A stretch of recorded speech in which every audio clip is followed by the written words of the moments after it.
اگه تصاویر رو دارید نشون بدید، میخوام ببینم. واحد رسانه تصاویر رو نشون بده. آقای ریاست محترم، مادر من از سال 61 اتو نمیبینه، ما جلوش اتو نمیذاریم، هیچ لباسی رو نذاشتیم دیگه دست بزنه. پدر من سال 1401 به رحمت ایزدی رفتن، ولی مادرم الان تو بستر دادگاه، گفتن تشریف بیارن، گفتم کی رو بیاریم؟ ما دوباره نمیخوام این چند وقت هم ایشون بالا سر ما باشه، همین فیزیکش هم بالا سر ما باشه. این صحنه‌ای نیستش که آدم باشه نگاه کنه. بله شما نگاه کنید، پوست نداره، صورت پوست نداره، دندون نداره. این دندونا رو کشیدن. جوون 17 ساله مگه دندون ریخته داره؟ دندون اگه بریزه که جاش مشخصه که. ناخن برای چی کشیدید؟ کسی میاد ناخن دست و پای کسی رو بکشه اعتراف بگیره. اتو برای چی گذاشتید پشت کمر؟ جای اتو هست همش. این مثلث اتو هست. چرا با آب داغ این کارا رو کردید؟ خب شما صورت رو نتونستید تشخیص بدید؟ به هیچ وجه. دماغ ایشون بریده شده. پس صورت ها قابل تشخیص برای شما نبود؟ نه.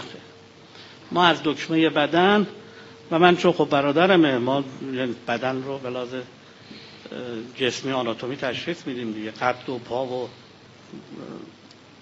درازی انگشت و دیگه اون جای جراحت رو دیگه من گشتم پشت کمر ایشون، اینجاش بود، در سمت راستش پیدا کردم، به پدر گفتم که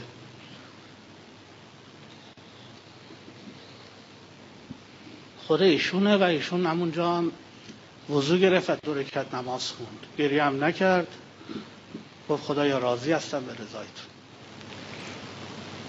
ما تو مسیر امام و انقلاب امام کمترین چیزی است که هدیه کردیم. اینها عبارات پدرتون بود؟ بله. اینا عبارات پدرتون بود؟ عبارات پدرتون بود؟ بله.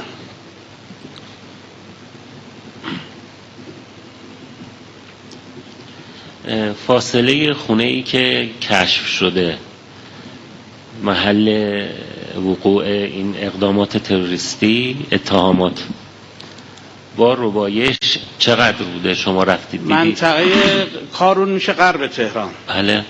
خیابون آزادی به سمت پایین، بعد از شادمانه میشه منطقه کارون، قصر دشت و کارون و که ما اساسا متولد همون منطقه ایم.